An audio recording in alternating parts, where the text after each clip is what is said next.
menjatuhkan orang lain, menghina orang lainnya kan. Ayo lagi Kak Mas, tanya-tanya apa lagi, ayo. Biar rame. Ya, bisa nyimak lagi. Teruskan.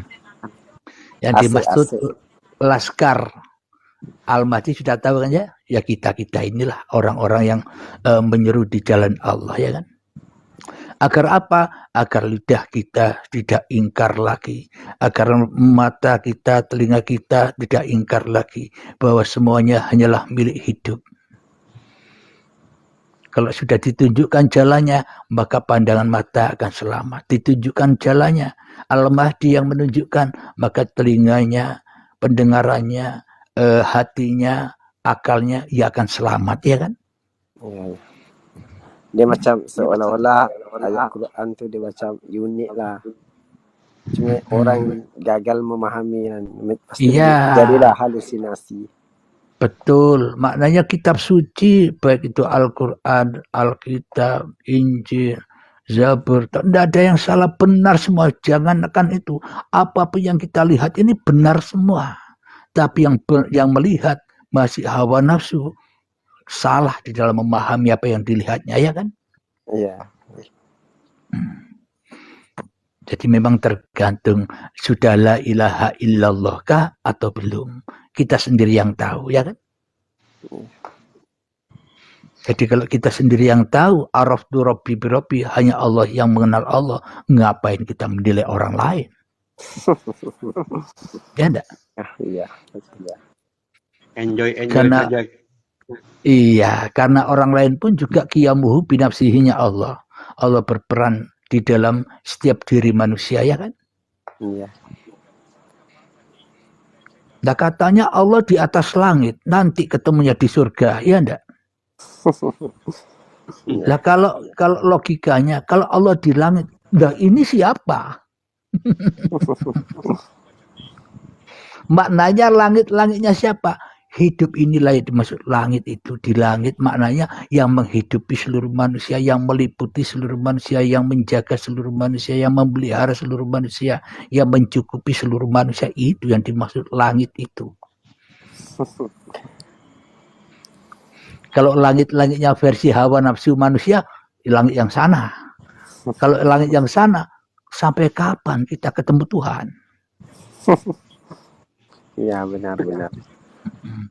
Akhirnya kita sibuk mencari Tuhan di luar sana.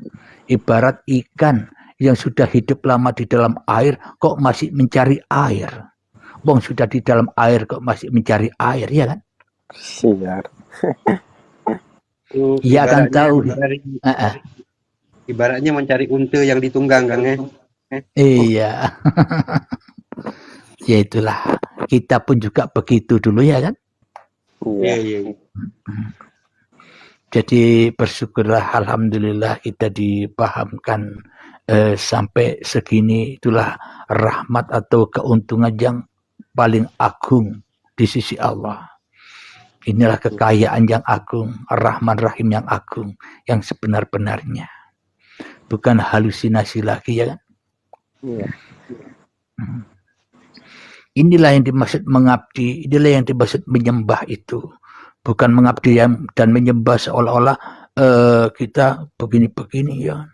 Seolah-olah di hadapan kita. Bukan itu menyembah mengabdi. Mempersembahkan dirimu seutuhnya, bahwa dirimu itu adalah diriku, kata Allah. Ya enggak? Iya. Memang bagi orang-orang yang sudah ngajinya dari atas tidak akan menolak. Iya. Tapi kalau ngajinya dari bawah penuh dengan penolakan, ya kan? Iya. Penuh dengan. Ayo lanjut kamu.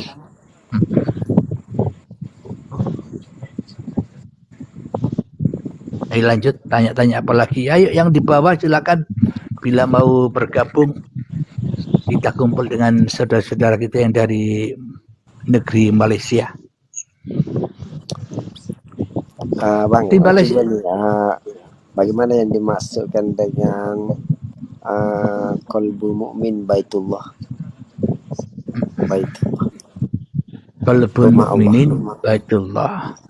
rumahnya orang-orang yang beriman itu ketika di dalam hatinya yang ada hanya Allah.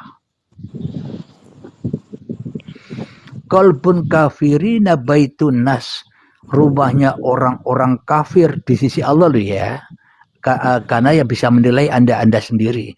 Qalbun kafirin baitun nas, rumahnya orang-orang kafir di sisi Allah ketika di dalam rumahnya atau di dalam hatinya masih dijaga, ditunggui, dikuasai oleh manusianya yang ada, manusianya yang hadir. Pasti Allahnya gaib, ya enggak?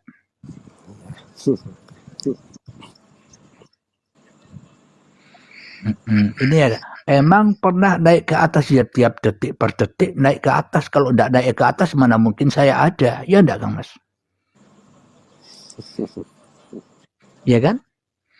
Kan atasnya versi manusia enggak masuk akal. Masa di atas? Memang karena pemahamannya manusia terbatas, tapi kepahaman Allah yang dimaksud di atas itu ketika manusia masuk ke dalam kalbunya, ketika terusirnya manusia, kekuasaan manusia berganti dengan Tuhannya, itulah dimaksud qalbun mukminin baitullah.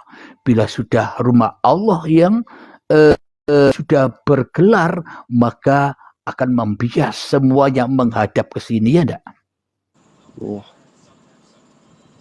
Gunung menghadap Anda, manusia menghadap Anda, tumbuhan menghadap Anda, hayawan menghadap Anda, langit menghadap Anda, bumi, lautan, hutan, matahari, bintang, mendung, semua menghadap Anda. Kalau tidak menghadap Anda tidak tahu apa-apa, ya enggak? Assalamualaikum warahmatullahi wabarakatuh. Itu yang dimaksud kiblat itu. Jadi sebenarnya manusia itu kan khalifatullah, kiblatnya alam semesta, ya kan? Kalau tidak ada manusia, ya tidak ada alam. Coba Anda tidak ada, apakah Anda tahu alam semesta ini?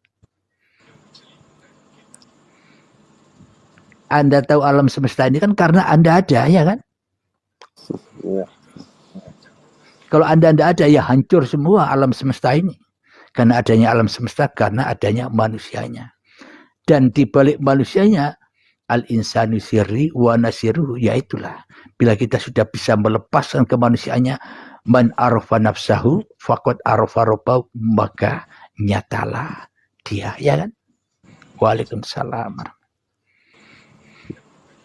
Di Malaysia kan juga banyak tuan-tuan guru, mursyid-mursyid yang gaji-gaji seperti ini, Kang Mas. Ya, masih ada. Alhamdulillah. Tapi tak seramai dengan dekat Indonesia lah. Agak tersembunyi sedikit. Iya, mestinya kalau secara logika, kenapa kok tersembunyi? Karena bagi pemerintahan sana seolah-olah ini ajaran baru, ini yang bisa mengganggu syariat, ya kan? Iya, betul. Ini aturan baru, syariat baru. Maknanya kalau kita masih bergolong-golongan, toreko inilah, toreko itulah, makrifat inilah, itulah, ya akhirnya ya begitu. Kenapa? Karena tidak logika, yang diterangkan tidak logika, ya enggak?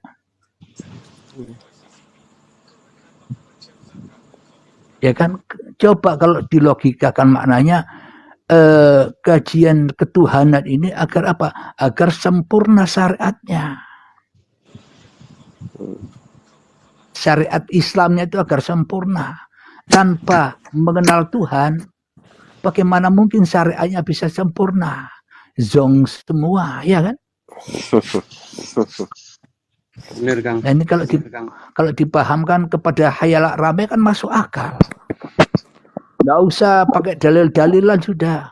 Kenapa dalilnya ada di dalam setiap diri manusia? Itulah Al-Quran Qadim yang perlu dibaca dan dipahami, ya kan? Iya, yang dinamakan Iqra kitabaka. Baca kitabmu. Jadi contohnya syariat-syariat yang kita jalani selama ini. Kita kan hanya memandang menghadap badan. Seolah-olah badan ini sebagai penyaksi, seolah-olah badan ini sebagai pelaku syariat-syariat kita sendiri. Kita terlepas dari hidup, siapa hidup ini. Hidup yang kita akui, ternyata kita tidak pernah tahu dengan apa yang kita akui selama ini, hidup ini, ya kan? Ya. Kalau kita tahu siapa hidup ini, maka kita tak akan pernah ngaku-ngaku lagi. Kenapa kita ngaku-ngaku bahwa hidup ini hidupku? Karena kita selama ini tak pernah kenal dengan hidup. Ya enggak? Coba saya tanya, Anda sudah kenal dengan hidup Anda selama ini? Bagaimana rupanya, warnanya, bentuknya? Tahu Anda? Tidak tahu kan? Nah, maka dari itu, bila manusia belum mengenal hidup, maka ia akan mengaku-ngakui bahwa hidup ini hidupnya manusia.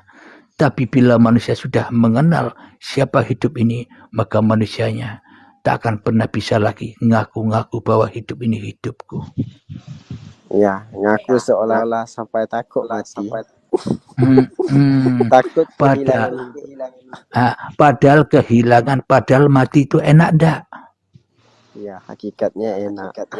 Sama enak. Nah, waalaikumsalam. Sami-sami. Maknanya kita selama ini telah ditakut-takuti atau diperbudak oleh iblis dan setan yang ada di dalam dada setiap manusia ini. Jangan mati. Sakit dikit diobati, takut mati. Kenapa? Karena sudah didoktrin oleh iblis, mati itu tidak enak. Mati itu sakit, mati itu tersiksa. Belum nanti setelah dikubur ada malaikat mungkar nakir, ya kan? Belum lagi itu dong. Padahal malaikat mungkar nakir tidak ada. Apa buktinya? Kapan Anda tahu kalau ada? Tidak pernah membuktikan kok ngaku-ngaku ada, ya kan? Bagaimana yang dinamakan malaikat 10 itu yang ada dalam diri. Jadi maknanya malaikat mungkar nakir itu selalu menanyai manusia yang ada di kuburan. Di mana kuburannya? Ketika manusianya terputus dari Tuhannya. Ketika manusianya kolbun kafirin baitunas, ketika di dalam dada atau di rumah hati manusianya itu ditanya terus tapi tidak bisa jawab. Anda duduk ditanya, hei fulan, marrobuka, siapa yang mendudukkan kamu? Anda tidak bisa jawab. Ketika kita sholat, hei fulan, marrobuka, siapa yang mensolatkan kamu? Kita tidak bisa jawab. Kenapa? Kita lebih mengikuti langkah-langkah setan daripada Allah, ya tidak? Akhirnya hidupnya sengsara, panas dengan urusan-urusan yang selain Allah, ya kan?